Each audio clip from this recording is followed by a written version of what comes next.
시청자 여러분 안녕하십니까? BOA 뉴스투데이 시작합니다. 마이크 폼페오 미 국무장관이 비핵화는 북한 지도자에게도 큰 도전이라며 빨리 실무회담을 열어 난제를 해결하길 바란다고 말했습니다. 또 추가 미북 정상회담은 현재로선 전혀 계획하고 있지 않다며 선을 그었습니다. 첫 소식 박승혁 기자가 보도합니다. 마이크 폼페오 국무장관은 29일 워싱턴 경제클럽이 미국 외교 정책을 주제로 개최한 대담에 참석해 북한 실무회담에 대한 생각을 밝혔습니다. 미국과 북한 양측 모두에게 어려운 도전이지만 창의적인 해결책을 찾아야 한다면서 조속한 실무 협상 재개를 다시 강조했습니다. We hope that we can have working level discussions starting again very soon so that we can unlock the Rubik's Cube. It's a real challenge that he is presented with as the leader of North Korea as well. 북한이 현재 가진 것을 유지하면서 추가로 핵무기를 제조하지 않을 경우 제재 해제를 검토할 의향이 있느냐는 질문에는 가정적인 질문이라면서도 북핵 문제가 해결될 때까지 제재를 유지하겠다는 뜻을 밝혔습니다. We have to remember too, these aren't U.S. sanctions. These are UN Security Council resolutions. These are global sanctions put on by every single country, and so we are mindful that we are the steward for enforcing those. 추가 미북 정상회담 개최 계획에 대해서는 전혀 없다고 선을 그었습니다. 북한 김정은 위원장에게 받은 인상에 대해서도 밝혔습니다. He's bright. He has managed to rise to the level of leadership in a difficult environment where he was a very young man when his time came. He's now repeated that he's prepared to denuclearize. It's now time to execute. 또 김 위원장이 북한을 위해 무엇이 우선순위이고 앞으로 어떻게 협상이 진행돼야 하는지 등에 대해 솔직하게 얘기했다고 전했습니다. 폼페오 장관은 또 역대 가장 강력한 대북 제재를 이행하는 데 중국의 역할이 컸다고 말했습니다. VOA 뉴스 박승혁입니다. 북한 문제는 이번 주 태국 방콕에서 열리는 동남아시아 국가연합 아세안 관련 회의에서 논의될 중요한 사안 중 하나라고 미 국무부가 밝혔습니다. 모곤 오테이거스 국무부 대변인은 29일 VOA와의 인터뷰에서 북한과 관련해 미국이 아세안에 요구하는 것이 무엇이냐는 질문에 미국은 외교적 대화와 평화적인 해결을 계속 추구할 것이라며 이같이 말했습니다. 그러면서 미국은 북한의 완전한 비핵화를 모색하고 있으며 양측 모두 그 목표가 달성됐다고 믿을 때까지 제재를 계속 유지할 것이라는 강력한 입장을 견지하고 있다고 강조했습니다. 미 재무부가 베트남에서 활동 중인 북한인 한 명을 제재 대상에 추가했습니다. 재무부는 29일 보도자료를 통해 북한인 김수일 씨가 북한의 미사일 프로그램 개발에 연루돼 제재 대상에 추가됐다고 밝혔습니다. 재무부에 따르면 김 씨는 북한의 군수산업부 직원으로 2016년 베트남 호치민으로 파견된 뒤 2019년 초까지 무연탄과 티타늄 광석 농축액 등 북한 국내산 제품의 수출과 원자재 등 각종 물품의 수출입 업무를 담당해 왔습니다. 시걸 만델커 미 재무부 테러리즘과 금융정보 담당 차관보는 미국은 유엔 안보리 결의를 위반하고 북한의 불법 핵 탄도미사일 프로그램에 대한 미국의 제재를 회피하는 자에 대해 기존 제재를 계속 시행하고 있다면서 김 씨는 이에 해당한다고 밝혔습니다. 낸시 펠로시 미 하원 의장이 트럼프 대통령의 대북 외교 정책과 김정은 위원장을 동시에 비난했습니다.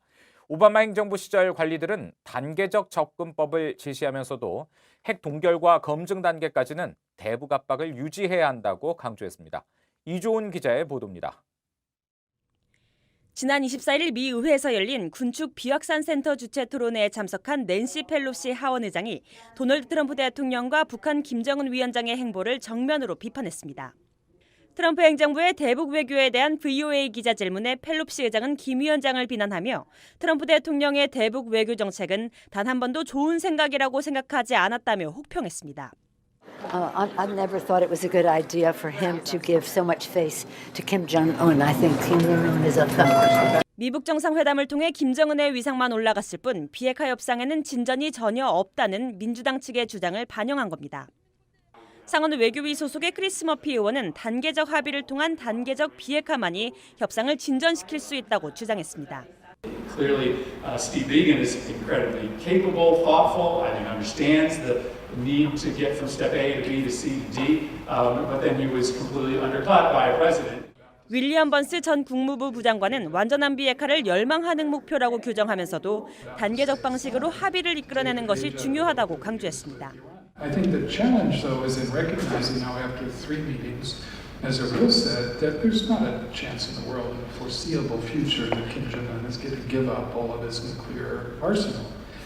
Because in his mind, and that unfortunately is the mind that matters right now, it's too essential for his security, his stature, his survival. 따라서 완전한 비핵화라는 최종 목표를 유지하는 동안 북핵 위협을 줄이는 실용적인 방안을 찾아야 한다는 겁니다. 번스 전 부장관은 또 초기 합의로 북핵 프로그램 동결 이상의 조치를 대가로 부분적 제재 완화를 해준다면 북핵 위협 관리 측면에서 미국은 더 나은 위치에 있을 것이라고 주장했습니다. VOA 뉴스 이존입니다. 북중 교역이 올 상반기 다시 증가 추세를 보이고 있지만 유엔 대북 제재를 훼손할 가능성은 아직 적다고 미국 내 전문가들이 진단했습니다. 교역 규모가 과거에 비하면 여전히 미미한 수준이며 이 품목도 매우 제한적이라는 지적인데요. 김영권 기자가 취재했습니다. 홍콩 무역발전국 연구소는 29일 중국 해관 총소를 인용해 북한과 중국의 지난 6월 무역 총액이 2억 2,663만 달러로 집계됐다고 밝혔습니다. 북한의 1월부터 6월까지 올 상반기 누적 교역액은 수입 11억 4,446만 달러, 수출 1억 833만 달러를 합해 총 15억 5,279만 달러로 지난해 같은 기간보다 14.3% 증가했습니다. 유엔 안보리의 대북 제재로 지난해 반토막이 났던 북중 교역이 다시 뚜렷한 증가세를 보이고 있는 겁니다. 미국 전문가들은 하지만 우려할 수준은 아니라고 진단했습니다.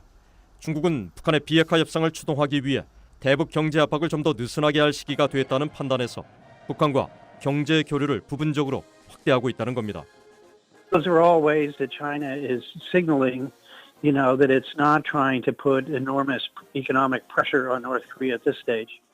윌리엄 브라운 조지타운대 교수는 북중 교역의 최근 핵심 품목이 제재 대상이 아닌 시계 부품과 운동화, 가발 등이란 점에 주목할 필요가 있다면서 북한의 교역은 여전히 제한적인 수준이라고 지적했습니다. It's recovered a little bit from, 10% or so from the very bottom of last year. But it's better to compare it to 2 years ago, or 3 or 4 or 5 or 6 years ago. 또 관광 산업 역시 북한의 기반 시설이 빈약해 관광객이 폭증하기 힘들다며 중국의 움직임은 그동안 소원했던 정치 외교적 관계의 복원 시도로도 볼 수 있다고 말했습니다. 하지만 제롬 소바조 전 유엔 개발계획 평양사무소장은 중국이 미국과의 무역 분쟁을 벌이고 있고 북한은 미북 정상회담을 통해 정상국가 이미지를 얻은 만큼 제재가 어려움을 겪을 수 있다고 지적했습니다. China and North Korea are very happy to find themselves again for the time being. So I think the sanctions are going to suffer. The sanction regime is going to be affected by this new development. Yes. 소바주 전 소장은 그러나 과거 북중 교역의 역사를 보면 상황에 따라 기복이 적지 않았다며 올 상반기 교역 규모만으로 미래를 전망하는 건 아직 이르다고 지적했습니다. VOA 뉴스 김영권입니다. 로버트 에이브럼스 유엔군 사령관은 외교관들이 항구적인 평화와 북한의 최종적이고 완전히 검증 가능한 비핵화를 향해 일하도록 신뢰 구축 작업을 계속 지원하겠다고 말했습니다. 주한미군 사령관이기도 한 에이브럼스 사령관은 27일 판문점 한국 측 자유의 집에서 열린 한국전쟁 정전협정 66주년 기념식에서 공동경비구역에서 무기가 사라진 것은 극적인 변화이고 진전을 위한 장이 마련됐다면서 이같이 밝혔습니다. 이어 많은 이들이 번영과 평화, 자유의 이름으로 희생됐고 많은 이들이 집으로 돌아오지 못했다면서 이들의 영혼을 그들의 가족에게 돌려주는 것이 우리의 가장 엄숙한 의무라고 강조했습니다. 일본과 한국의 미국의 비전략 핵무기를 공유하는 이른바 핵무기 공유협정 체계를 강력히 고려해야 한다는 정책 제언 보고서가 나왔습니다. 미 전략사령부 작전장교 등 현역 실무급 육해공군 장교들이 저자를 참여해 지난 25일 발간한 국방대학 보고서에 따르면 미국은 북핵 위협에 대응해 일본과 한국 등 특별 선정된 아시아 파트너국의 비전략적 핵 능력을 공유하는 방안을 강하게 고려해야 한다고 제언했습니다. 이상으로 VOA 뉴스투데이 마칩니다. 함께해 주신 여러분 고맙습니다.